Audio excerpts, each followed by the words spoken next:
de las ecuaciones de movimiento y las ecuaciones de espacio-estado, en las cuales conocemos las derivadas concisas.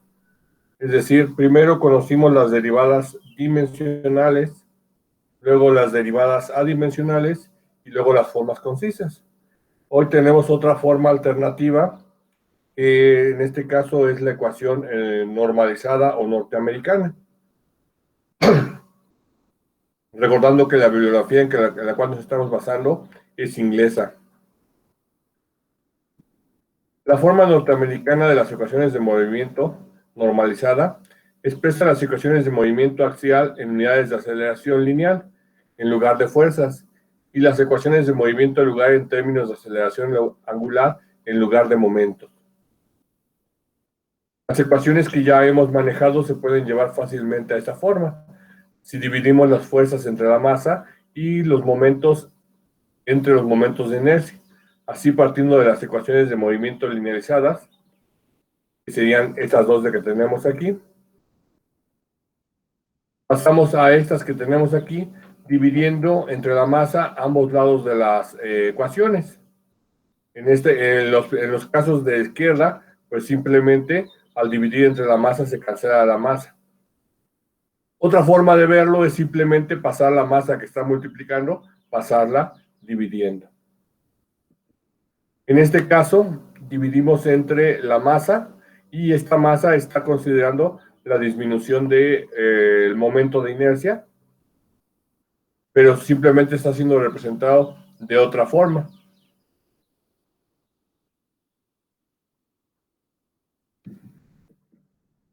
Observe que las ecuaciones de movimiento lateral direccionales normalizadas incluye tanto términos de aceleración, de alabeo y guiñada.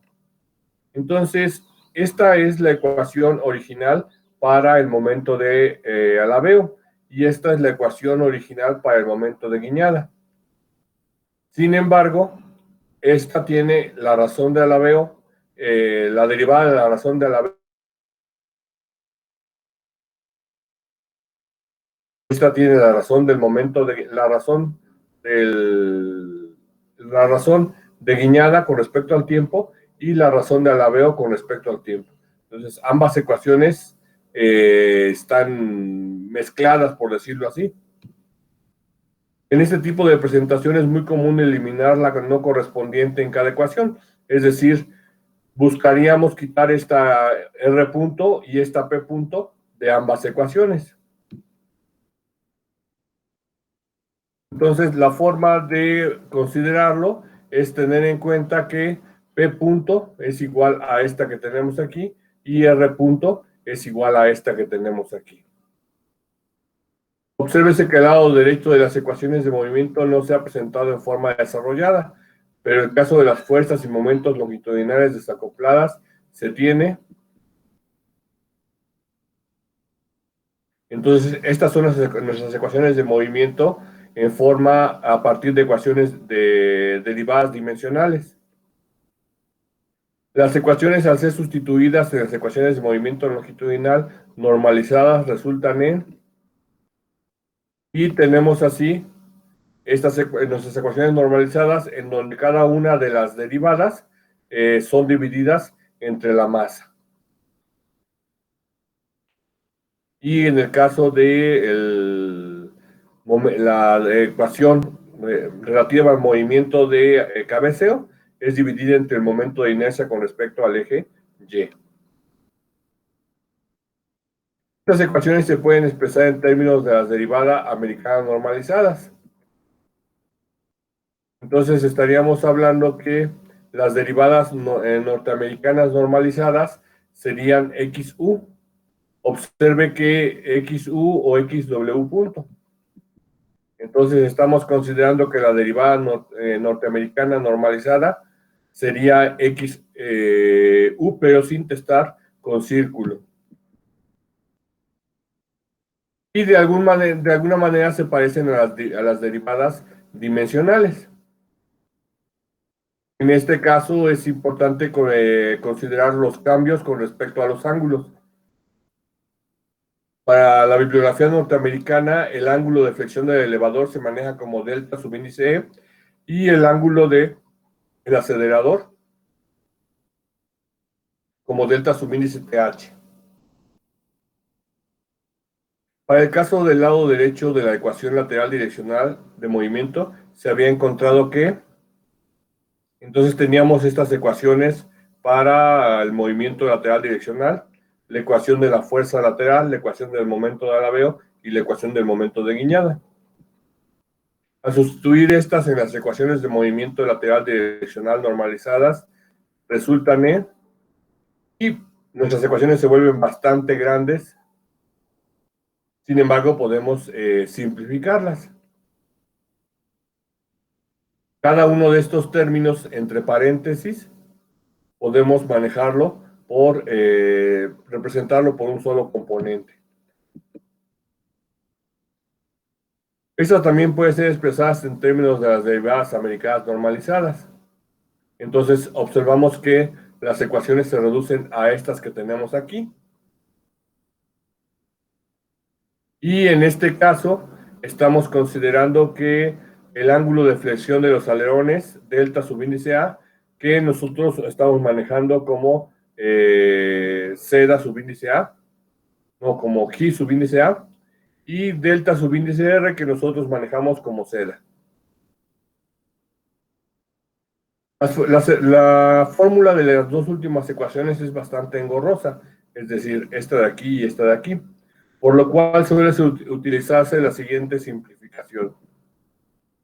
Y básicamente, ahora sí lo que está entre paréntesis, lo presentamos como LB'.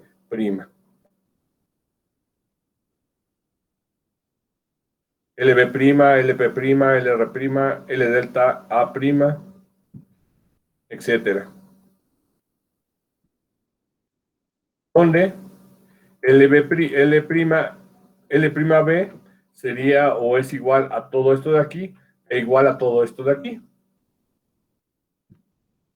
Esto a partir de derivadas dimensionales y esto adimensionales y esto a partir de derivadas dimensionales. Una formulación alternativa a las ecuaciones de movimiento longitudinal es utilizada frecuentemente es cuando se considera que el empuje está en función de la velocidad o el número de Mach. Cuando las derivadas en función de la velocidad perturbada U no presentan cambios con respecto a la velocidad, se escriben como hasta ahora lo hemos visto, X subíndice U, Z subíndice U, M subíndice U. Sin embargo, cuando muestran dependencia de la velocidad o número de Mach, se escribirán como X sub X asterisco subíndice U, Z asterisco subíndice U y M asterisco subíndice U, quedando las ecuaciones como, y la diferencia simplemente es que los primeros términos están incluyendo este término con asterisco. Recalcamos entonces que este término de asterisco se utiliza porque en la nomenclatura norteamericana no siempre están considerando que la fuerza está cambiando con la velocidad. En las derivadas inglesas siempre se está considerando que la fuerza cambia con la velocidad, por lo cual no es necesario hacer ninguna diferencia.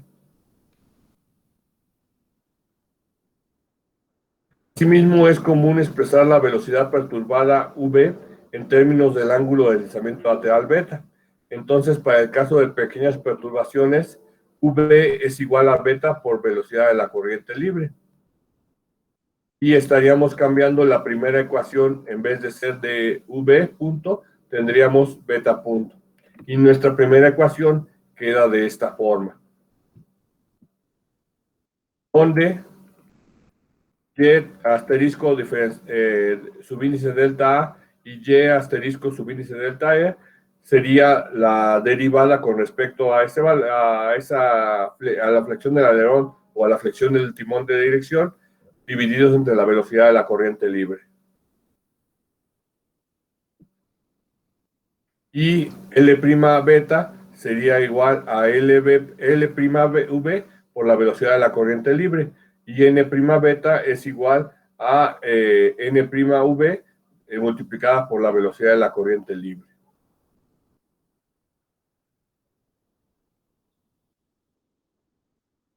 De tal manera que nosotros podemos tener una fácil conversión de las derivadas americanas a británicas y viceversa.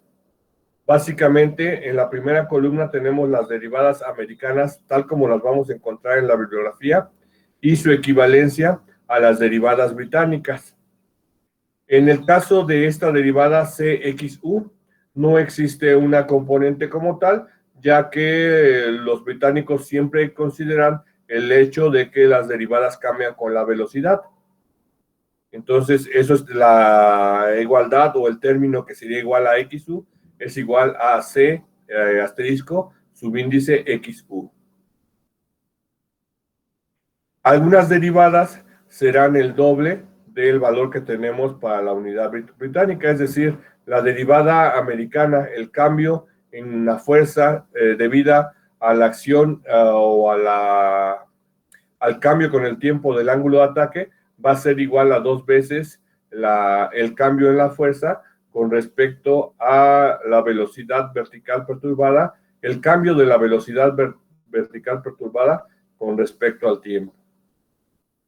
Este 2 o esta situación de multiplicar 2 se repite en la razón de cabeceo o la acción con respecto a la razón de cabeceo.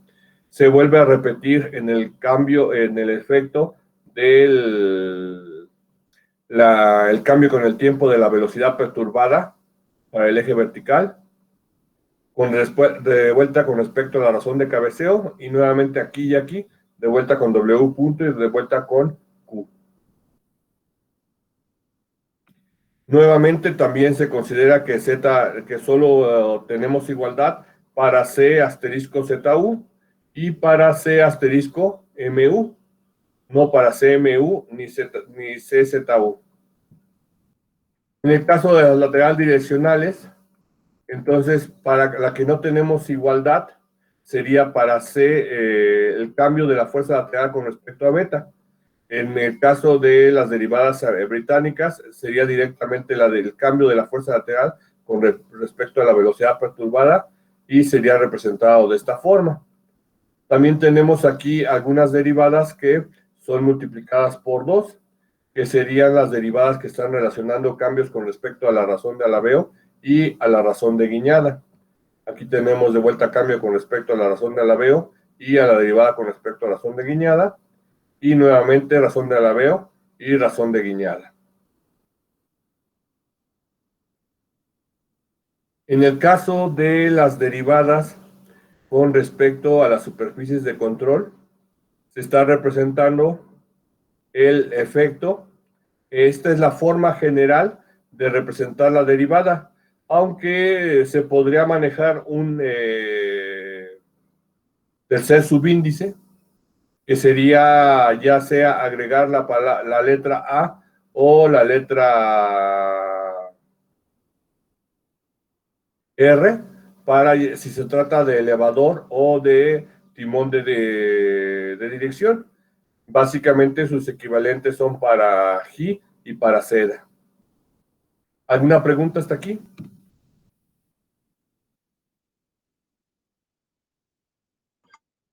Yo no entendí muy bien por qué se multiplica por 2 las británicas.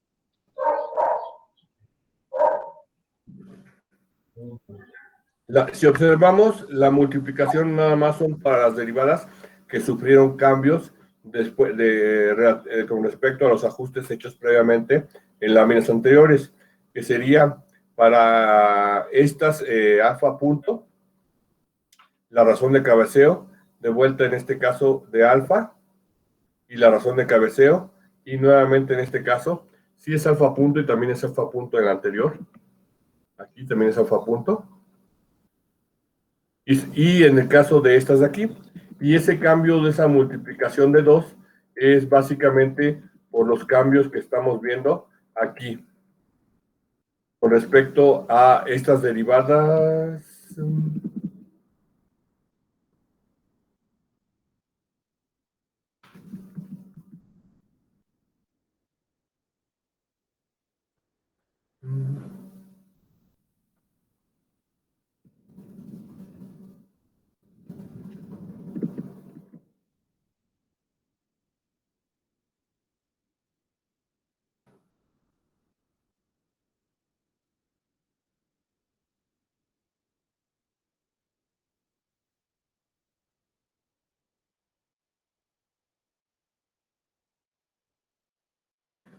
Con respecto a la lateral direccionales, es de acuerdo a este ajuste de manejar la beta o V como beta por la velocidad de la corriente libre.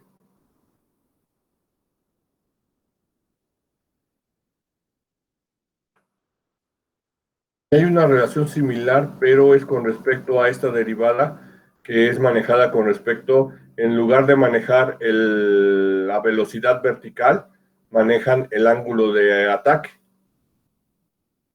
Aunque realmente Cook no nos dice exactamente por qué es este 2 de aquí. Sí, la explicación está con respecto a las lateral direccionales, pero no nos dice bien a qué se debe el 2 con respecto a las longitudinales. Lo importante es tener en cuenta que esta equivale a 2 veces esta, o por el otro lado, esta equivale a la mitad de esta. En ese sentido, ¿sí queda claro? Sí, brother.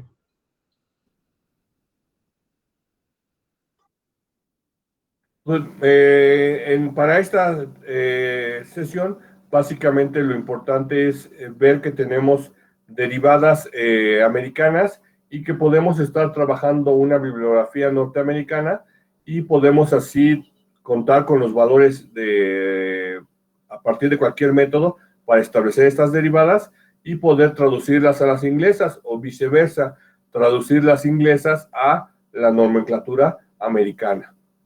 Reiteramos lo que se dijo al principio, el modelo inglés maneja sumas de fuerzas y sumas de momentos, y el modelo americano maneja suma de aceleraciones y suma de aceleraciones angulares.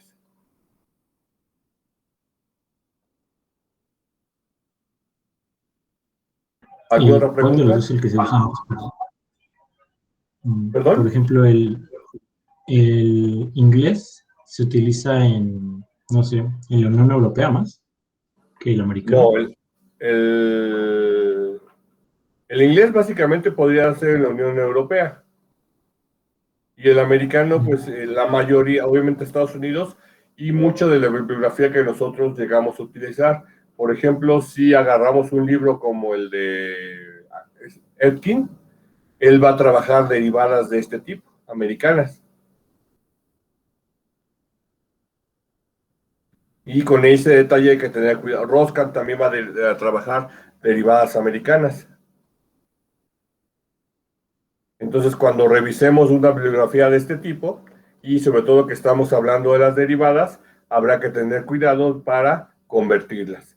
Algunas tienen conversión directa, como sería esta y es importante tener en cuenta ese hecho de que los americanos en algunos casos no consideran el efecto de la velocidad y la manejan así, y los ingleses siempre consideran el efecto de la velocidad. Y en algunos casos que la derivada es el doble de la americana o viceversa, la derivada es la mitad de la inglesa.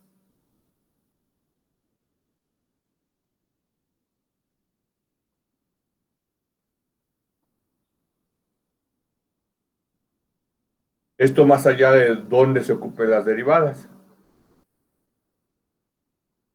Lo que vamos a ver a partir del próximo viernes sería, no, a partir del próximo martes, no, jueves, es cómo empezar a establecer el valor de cada una de las derivadas. Claro, seguiremos nosotros trabajando el libro de Cook y seguiremos estableciendo el valor de estas derivadas, pero en un momento dado ustedes pueden encontrar su equivalente americano.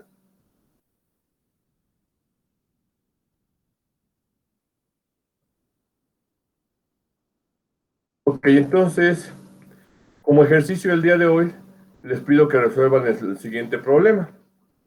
Los ejemplos 4.2 y 4.4 presentan las siguientes derivadas adimensionales planteadas de acuerdo al modelo que parte de las fuerzas y momentos. Para la misma aeronave obtengan las derivadas americanas, y aquí están presentadas 1, 2, 3, 4, 5, 6, 7, 8, 9, 10 derivadas americanas. 11 y 12. Y expresa el significado de cada derivada obtenida a través del modelo de fuerzas y momentos. se recomienda realizar una tabla como la siguiente. Entonces, en una primera columna van a presentar la derivada adimensional y su valor. Los valores los van a encontrar aquí. Entonces, y luego, en una segunda columna van a presentar el significado de la derivada. Cambio de la fuerza vertical con respecto a la velocidad lineal perturbada en el eje Z. Y enseguida van a presentar el valor de la derivada americana y su valor. Algunas serán directamente igual al mismo valor, como en este caso, y en algunos casos será la mitad del valor que tenemos con respecto a la derivada inglesa. ¿Sí queda claro? Sí.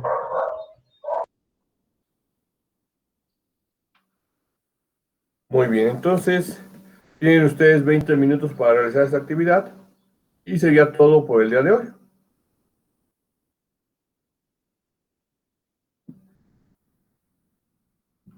El día de mañana estaremos retomando nuestro programa para cálculo de, en este caso, de desempeños de la aeronave y lo más importante para establecer el valor del ángulo de ataque de equilibrio y el valor del coeficiente de momento.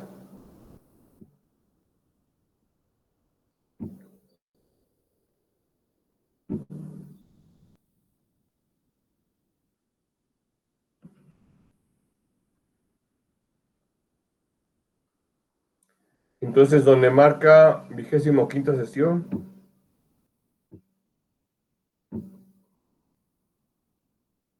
cargue la imagen, fotografía que refleja el trabajo realizado en cuanto a la demostración solicitada en la sesión. El tiempo estimado son 20 minutos, aunque la carga la pueden realizar hasta las 18 horas. ¿Preguntas?